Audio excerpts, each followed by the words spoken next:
నమస్కారం కృష్ణ సార్. హ్మ్. చెప్పండి. సార్ బాగున్నారా? బాగున్నాను. Okay okay. గోపి బాగున్నారా? బాగున్నా సార్. ఓకే. వెంకన్న గారు అంతా బాగున్నాను. బాగున్నారుగా? Okay okay. సార్ని యాక్చువల్గా ఫోన్లో పరిచయం. అవును. గోపి గారు 1 మంత్ అయిందా సార్ మనం పరిచయం అయ్యి? అయింది. 1 మంత్ అంతే. 1 మంత్ క్రితం నాతోని గోపి మాట్లాడిచ్చాడు. మాట్లాడిచ్చినప్పుడు ఈ ప్రాంతంలో యాక్చువల్గా కృష్ణ గారు ప్రజాప్రతినిధిగా ఉన్నారు. ఇక్కడ ఒక 40 ఎకరాల్లో మంచి అంటే వ్యవసాయం ఇదంతా కూడా ఏంటంటే సార్ వాళ్ళ ఫ్లాట్ ఇదంతా కూడా 40 ఎకరాలు. దీంట్లో కంప్లీట్గా ఒక 11 ఎకరాలు మిర్చి పెట్టడం జరిగింది.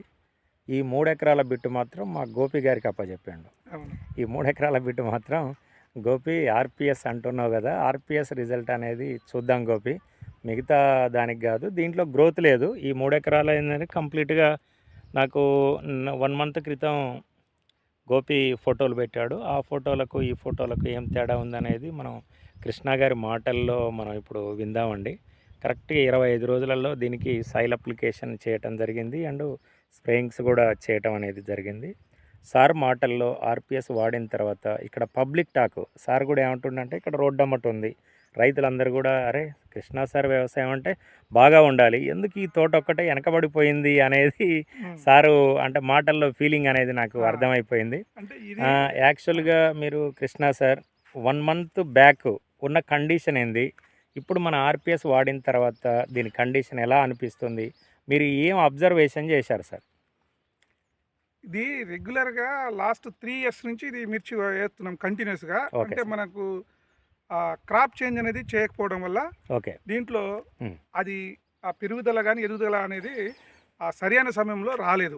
మనం పెట్టుబడి పెడుతున్నాం, మిగతావన్నీ కూడా ఇక్కడ లోకల్లో మార్కెట్లో దొరికేవన్నీ వాడుతున్నప్పటికీ కూడా ఓకే సార్ నేను అనుకున్న దాంట్లో అనుకున్న రీతిలో దీంట్లో ఆ మార్పు అనేది మనకు కనిపించట్లేదు.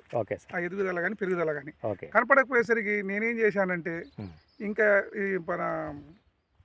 మన లోకల్ మార్కెట్లో దొరికేవి కాకుండా పొన్నుసామి తీసుకొచ్చి వాడడం జరిగింది. పొన్నుసామి వాడడం వల్ల కొంత నాకు ఇంప్రూవ్మెంట్ అయితే కనిపించింది కానీ అంత డ్రాస్టిక్ చేంజ్ అయితే కనపడలేదు. కనపడకపోయేసరికి ఇక మేము మా కజిన్ బ్రదర్ మేము రెగ్యులర్ గా సాయంకాలం కలుసుకుంటాం. రోజంతా ఎక్కడ తిరిగినా సాయంత్రం అక్కడ వెళ్ళి కూర్చొని కాసేపు మాట్లాడుకుంటాం అన్నమాట. ఇట్లా మీరు పరిచయం అయినట్టు నాకు ఇన్ఫర్మేషన్ ఇచ్చింది తర్వాత మీకు కాంటాక్ట్ అవ్వడం వల్ల ఇమీడియట్ గా నేను నాకు ఉన్న 11 ఎకరాలు ఈ 3 ఎకరాలు అయితే మీకు అప్పచెప్తాను అని చెప్పి చెప్పడం జరిగింది. వాళ్ళు ఇమీడియట్ గా మీరు రెస్పాన్స్ ఇచ్చారు, దాంతో పాటు ఆయన పంపించారు. అది 2 టైమ్స్ నేను సాయిల్ అప్లికేషన్ చేయడం జరిగింది, 4 టైమ్స్ స్ప్రే చేయడం జరిగింది. దానివల్ల నాకు గ్రోత్ బాగుంది. అట్లాగే ఇప్పుడు ఎదుగుదల అంతా కూడా బాగుంది. నేనైతే సాటిస్ఫైగా ఉన్నానండి. అంటే ఈ 25 రోజులలో మీరు నాకు గ్రోత్ లో చేంజ్ కనిపించింది. నాకు ఒక విశ్వాసం కూడా కలిగింది ఏంటంటే నేను దీన్ని చివరి వరకు వాడతానని నమ్మకం మీకు ఇస్తున్నాను. Okay sir, thank you sir Krishna sir. ఇప్పుడు మీలాంటి రైతుల నుంచోనే ఒక విప్లవాత్మకమైన మార్పులు రావాలి సార్.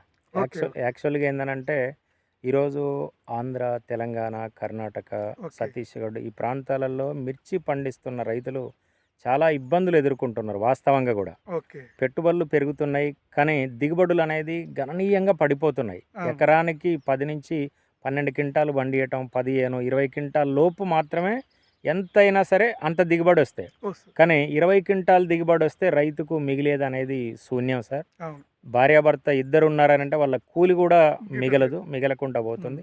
ఇలాంటి పరిస్థితులలో యాక్చువల్గా దిగుబడులు పెరగాలి అనే దాని మీద మేము బాగా ఫోకస్ చేస్తున్నాం సార్ కృష్ణ గారు. యాక్చువల్గా 4 సంవత్సరాల నుంచి కూడా ఒక విపరీతమైన ప్రయత్నం చేస్తున్నాం. ఎలాంటి ప్రయత్నం అంటే ఈరోజు ఎక్కడ అంటే బేస్ ఎక్కడ దెబ్బతింది. ఇప్పుడు సారు చెప్పారు దీన్ని వర్షమ్మటి కంటిన్యూషన్గా ఒక 3 సంవత్సరాల నుంచోని మిర్చి వేస్తున్నాం అన్నారు. నాకు 3 సంవత్సరాల నుంచోని ఓకే సంతోషం, 3 సంవత్సరాల నుంచి మాత్రమే మిర్చి వేస్తున్నారు. కానీ ఖమ్మం జిల్లా, వరంగల్ జిల్లా, మహబూబాద్, గుంటూరు ఈ ప్రాంతంలో 30 సంవత్సరాల నుంచి కూడా ఒకటే గెట్టులో మిర్చి వేసి అడుగు మందులు వేసి మొత్తం కంప్లీట్గా భూమి మొత్తం టోటల్గా దెబ్బతినిపోయింది సార్. నిస్సారం అయిపోయింది. కర్బన శాతం అనేది కంప్లీట్గా తగ్గిపోయింది. కంప్లీట్గా తగ్గిపోయిన కర్బన శాతాన్ని మళ్ళీ గనక మనం పెంచకపోతే సార్ ఇప్పుడు రైతుకు భవిష్యత్తు లేదు. దిగుబడులు అనేది పెరగటానికి అవకాశం అనేది ఉండదు. కాబట్టి ఏందనంటే ఆర్పిఎస్ 76 అనేది ఏందనంటే ఒక అద్భుతమైన ప్రోడక్ట్ సార్. ఇది కంప్లీట్గా ఏందనంటే రైతు మాటల్లో ఇప్పుడు మీరు విన్నారు, వెజిటేటివ్ గ్రోత్ తీసుకురావడానికి ఆర్పిఎస్ ఈ 20 రోజులలో ఎంత మార్పు వచ్చిందనేది సార్ మాటల్లో మీరు విన్నారు. ఇదంతా కూడా లేటెస్ట్గా వచ్చిన గ్రోత్. గోపి నాకు ఫోటోలు పెట్టినప్పుడు మొత్తం ఎర్రభూమి కనబడ్డది, అంతా ఎర్రభూమి కనబడ్డది. ఇప్పుడు అంతా కూడా ఏంటంటే కొంత పచ్చదనం అనేది కనబడుతున్నట్టుగా అనిపిస్తుంది. ఈ పచ్చదనం కోసం అనేది కాదు సార్, ఖచ్చితంగా ఈ 3 ఎకరాలలో 100 క్వింటాలు పండించే బాధ్యత మేము తీసుకుంటాము. ఎందుకంటే మీలాంటి ఎడ్యుకేషన్ ఉన్న వాళ్ళు, మీలాంటి సమాజంలో అవగాహన ఉన్న వాళ్ళకు ఎకరానికి ఒక 35 నుంచి 40 క్వింటాలు కనుక మనం తీపించగలిగితే ఆటోమేటిక్గా రైతాంగంలో ఒక విప్లవాత్మకమైన మార్పు అనేది రావటం జరుగుద్ది సార్. ఆ రకంగా మీరు మాకు కోఆపరేషన్ చేయండి. మీకు కూడా మేము 100% కూడా కోఆపరేషన్ చేస్తాము. మంచి దిగుబడి అనేది తీపిచ్చే విధంగా మీకు మేము సపోర్ట్ ఇస్తాం సార్. నమస్తే, నమస్కారం.